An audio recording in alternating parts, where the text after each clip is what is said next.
చాలా భయంకరమైన ఒక విషాదం, చాలా నష్టపోయిన ఒక పరిస్థితి ఉంది.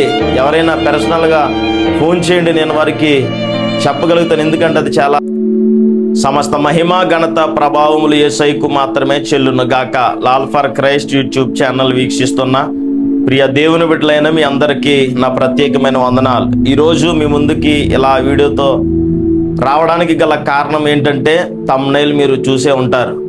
చాలా భారంతో నేను ఎంత అవమానించబడినా, ఎంత సిగ్గునందినా పర్లేదు, కానీ దేవుని నామాన్ని మహిమపరచాలి అనే ఆలోచనతో మాత్రమే ఈ వీడియోతో మీ ముందుకు నేను వచ్చాను.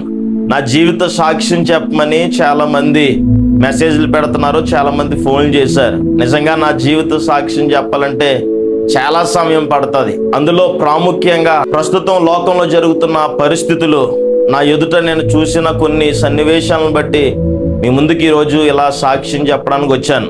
అందులో ముఖ్య కారణం ఏమిటంటే, అనేక మంది త్రాగుడు అనే వ్యసనానికి బానిసలైపోయి మద్యముకు, గంజాయి, ఇంకా డ్రగ్స్కి ఎడిక్ట్ అయిపోయి వాటి నుంచి ఇంక నేను విడుదల పొందలేను అన్న రీతిలో చాలామంది ఆ వ్యసనానికి బానిసలైపోయి అక్కడితోనే వారి జీవితాన్ని ముగించేస్తున్నారు. మీ ముందు నిలబడిన నేనే గొప్ప సాక్షిని. దేవుడు ఏమైనా కార్యములు చేయగలడు.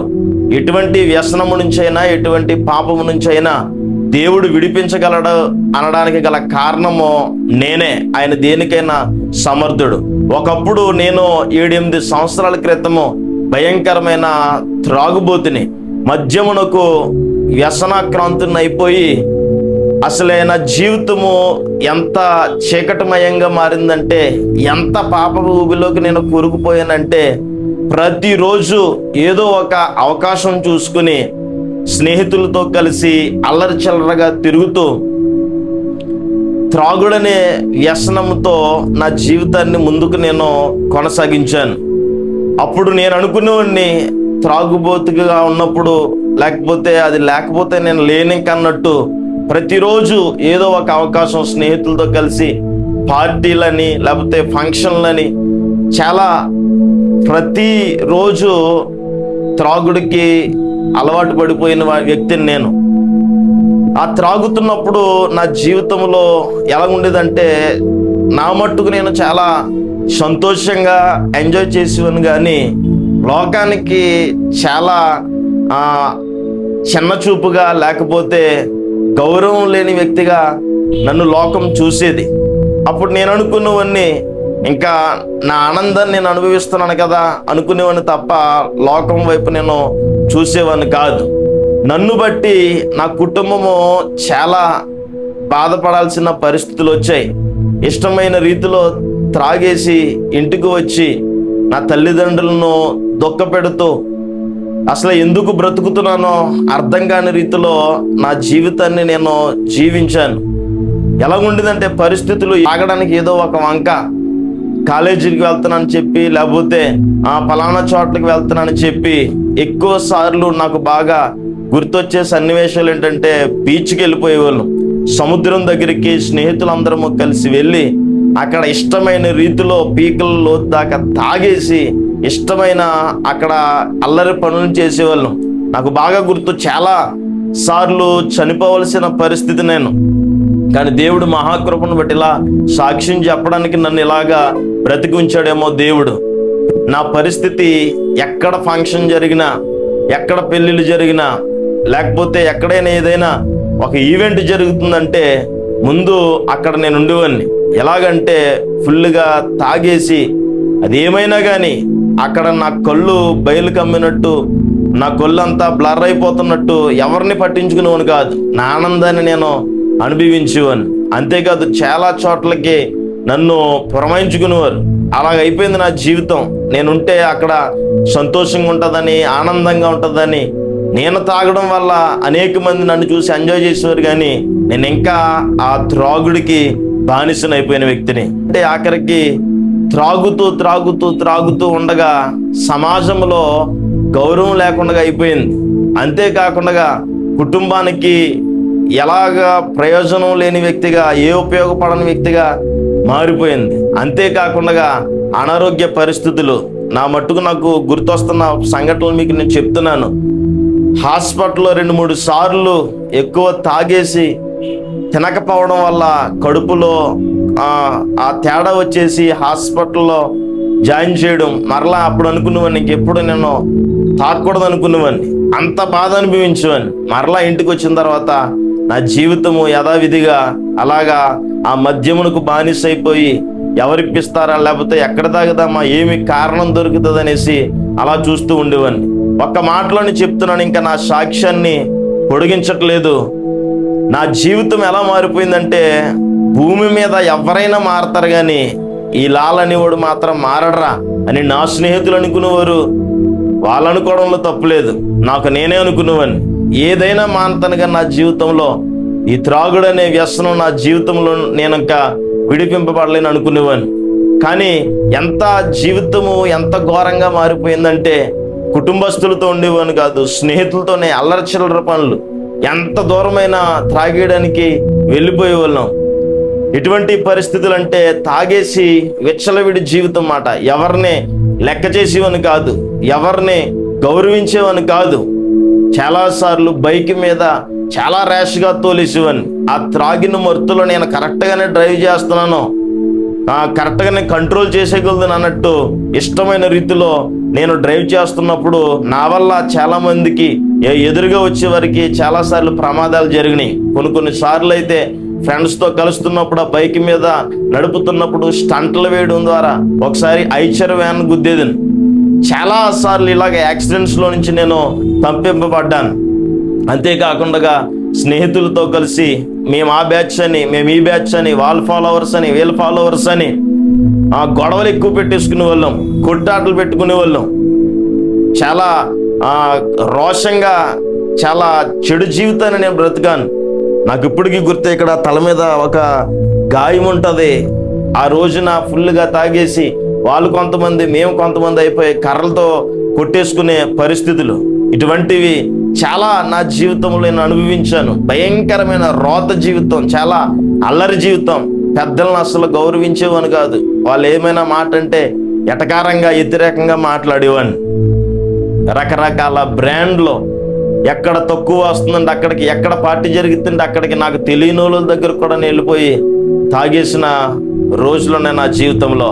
ఇటువంటిప్పుడు నేను అనుకున్నాను, నా జీవితంలో నేను మారలేను, ఆ త్రాగు నుంచి విడిపింపబడలేను అనుకున్నాను.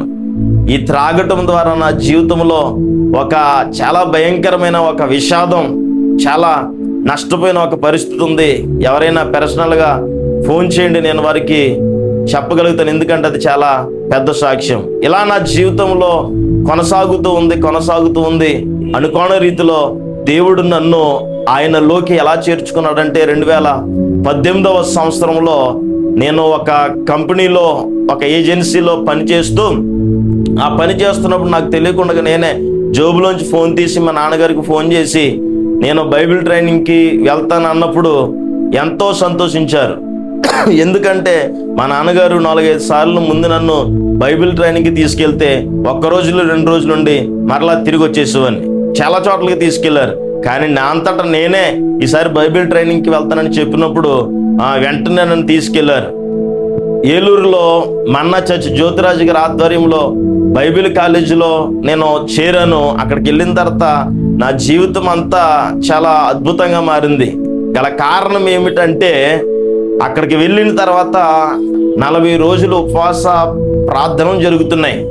నాకు చాలా విచిత్రంగా అనిపిస్తుంది. నా జీవితం ఏంటో, ఒకప్పుడు ఇక్కడేంటి ఇక్కడ అంత వింతగా ఉంది. ప్రార్థనలు చేస్తున్నారు, రకరకాల పాటలు పాడుతున్నారు, దేవుడు అంటున్నారు, మందిరంలోనే ఉంటున్నారని మొదటి వారం రోజులు చాలా కష్టతరంగా అనిపించింది.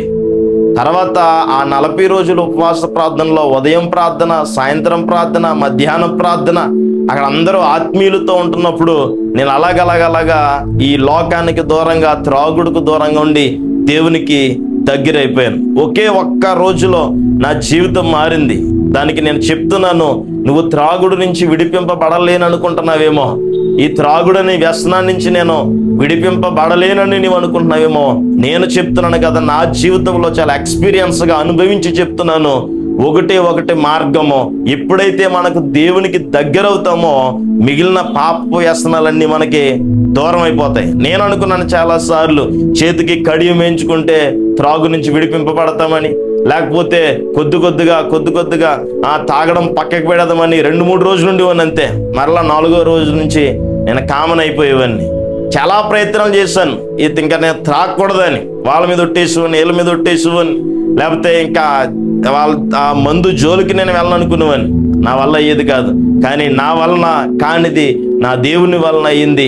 ఎప్పుడైతే ఏలూరులో మన్నా చర్చిలో నేను అక్కడ 40 రోజులు ఉపవాస ప్రార్థనలు ఉన్నానో, స్టార్టింగ్ రోజునే అక్కడ జాయిన్ అయిపోయానో, వెంటనే నా జీవితంలో ఒక మార్పు కలిగింది. ప్రియ దేవుని బిడ్డలారా, అక్కడ 40 రోజుల తర్వాత ప్రతిరోజు ఉదయము, సాయంత్రం, మధ్యాహ్నము ఆ దేవునితోనే, దేవుని మాటలు వినడం, వాక్యాలు వినడం, పాటలు పాడడం, ఆరాధన చేయడం. ఒకవేళ అక్కడ ఏదైనా జ్యోతిరాజు గారు యేసయ్య దీవెన పండుగలను పెడుతూ ఉంటారు. ఆ యేసయ్య దీవెన పండుగలకి వెళ్తున్నప్పుడు ఆత్మీయులతోనే సహవాసం. ఎంత గొప్పగా ఆ దేవునిలో ఎదుగుతున్నానో ఆటోమేటిక్గా నేను ఆ త్రాగుడని వ్యసనానికి చాలా దూరం అయిపోయాను. నేను అలా మార్పు చెంది ఆ 40 రోజులు ఉపవాస ప్రార్థనలో చాలా కన్నీరు కార్చేవాడిని. ఎందుకంటే పదే నా స్నేహితులు నాకు గుర్తొస్తూ ఉండేవారు. నేను చేసిన అల్లరి పనులు, లేకపోతే నా ఫ్రెండ్స్తో నేను చేసిన ఎంజాయ్ అంతా ఆ ఏలూరులో ఉన్నప్పుడు నాకు చాలా గుర్తొచ్చి, కానీ ఓర్చుకున్నాను. చాలా కన్నీరు కార్చాను దేవుని దగ్గర. ప్రభువా, నాకు ఆ వ్యసనాల నుంచి విడిపించండి ప్రభువా అని చాలా దేవుని దగ్గర ప్రార్థన చేసినప్పుడు ఆ వ్యసనాలన్నిటి నుంచి దేవుడు నన్ను విడిపించాడు. ఈరోజు నేను చెప్తున్నాను కదా, నన్ను బట్టి నా కుటుంబం చాలా సంతోషంగా ఉంది. ఎందుకు బాధపడుతూ ఈ రోజున ఈ సాక్ష్యం చెప్తున్నానంటే, నాతో తిరిగిన చాలా మంది స్నేహితులు ఈ రోజున చనిపోయారు. సిగరెట్లకి, గంజాయికి, అలాగే త్రాగుడికి బానిస అయిపోయి వాటి నుంచి విడిపింపబడలేక నాతో తిరిగిన వాళ్ళు నాకంటే తక్కువే తాగేవారు. వారికంటే పచ్చి తాగుబోతులా నేను ఉండేవాను. కానీ ఈ రోజున వాళ్ళు భూమి మీద బ్రతికి లేరు. తాగి లోకంలో కలిసిపోయి చనిపోయారు. చాలా మంది యాక్సిడెంట్స్లో, చాలా మంది ఆత్మహత్యలు చేసుకుని, చాలా మంది డిప్రెషన్లోకి వెళ్ళిపోయి రకరకాలుగా చనిపోయారు చాలా మంది. నేను బ్రతుకున్నానంటే దేవుని సాక్షిగా ఉన్నాను కాబట్టి ఈ వీడియో నేను మీకు తెలియజేస్తున్నాను. ఈ వీడియో తీయడానికి గల కారణం, నేను బ్రతుకున్నాను, నాతోటి స్నేహితులు అనేక మంది చనిపోయారు. వాళ్ళలాగా నేను లేను కదా, నేను బ్రతుకున్నాను కదా, నేను తాగుబోతులు అనుకున్నా, ఎవరు ఏమనుకున్నా పర్లేదు, నా సాక్ష్యం నేను చెప్పాలని ఈ రోజున మీ ముందుకి నేను వచ్చాను. ప్రియ దేవుని బిడ్డలారా, ఒకే ఒక్క మార్గం, నీ త్రాగుడు నుంచి నీవు విడుదల పొందుకోవాలంటే దేవునికి దగ్గరవ్వు, ఆ పాపానికి దూరం అయిపోతావు. ఆత్మీయులతో సహవాసం చేయి. ఇంకా నాకు ఆలోచనలు లేవు. చాలా మంది అడుగుతుంటారు నా స్నేహితులు, అసలు నువ్వు ఎలా మారావురా బాబు అంటూ ఉంటారు చాలా మంది నన్ను. అది నాకే విచిత్రంగా ఉంటది. నేను చెప్తున్నాను ఒకే ఒక్క మాట, నా జీవితంలో నేను త్రాగుడు, ఆ మద్యం మొత్తం నుంచి విడిపింపబడడానికి, ఆ వ్యసనా నుంచి విడిపింపబడడానికి గల కారణము ఒకటి, నేను దేవునికి చాలా దగ్గర అయిపోయాను.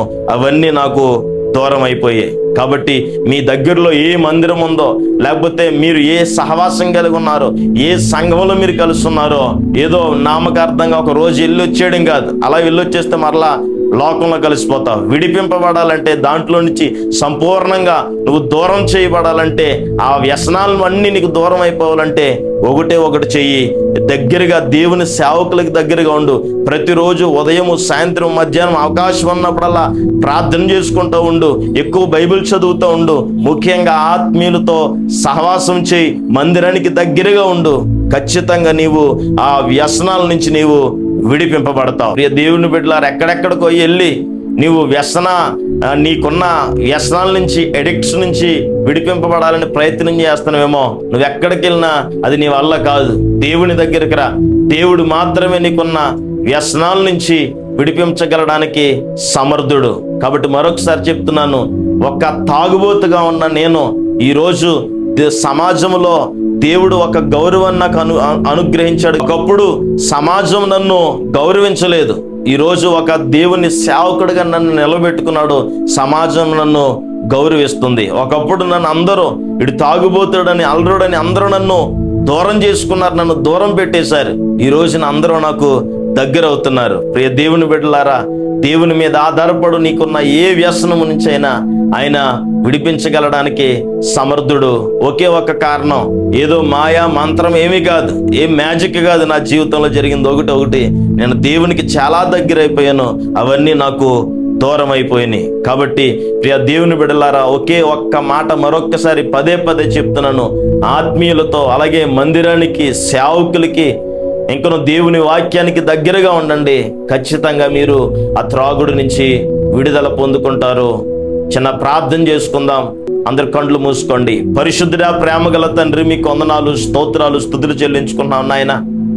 ఎందుకు పనికిరాని నా జీవితాన్ని, ముఖ్యంగా త్రాగుడికి వ్యసన పరుడునైపోయిన ప్రభువా, నన్ను మార్చావయ్యా. ఈరోజు ఒక ఉన్నతమైన శ్రేష్టమైన జీవితాన్ని నాకు అనుగ్రహించారు. ఎంతమంది ఈ వీడియో చూస్తూ నేను కూడా మారాలి, నా బ్రతుకు మారాలని ప్రార్థనలు ఏకేవించారో వారిని హృదయపూర్వకంగా మీరు నాకు ఇచ్చిన అధికారాన్ని బట్టి దీవిస్తున్నాను నాయన.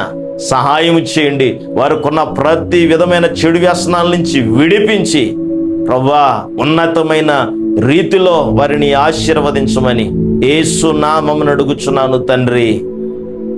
ఆమెన్.